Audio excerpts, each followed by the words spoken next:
மகாராணி, தூங்காமல் இப்படி எவ்வளவு நேரம் வேதனையுடன் இருப்பீர்கள்? உங்கள் அறைக்கு சென்று உறங்குங்கள் மகாராணி. என் மகன் கபிலன் இப்படி வேதனையுடன் படுத்திருக்கும் போது எனக்கு எப்படி தூக்கம் வரும் பிரமிளா?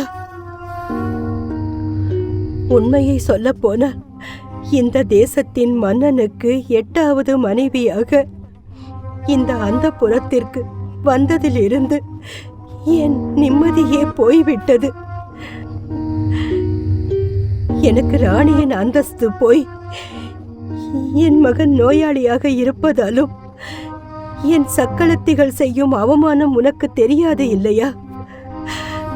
விருப்பம் இல்லை என்றாலும் வேறு கதி இல்லாமல் திருமணம் செய்து கொண்டேன். திருமணம் முடிந்த கொஞ்ச நாட்களுக்கு வீரேந்திர மகாராஜா என்னை நன்றாகத்தான் பார்த்து கொண்டார்.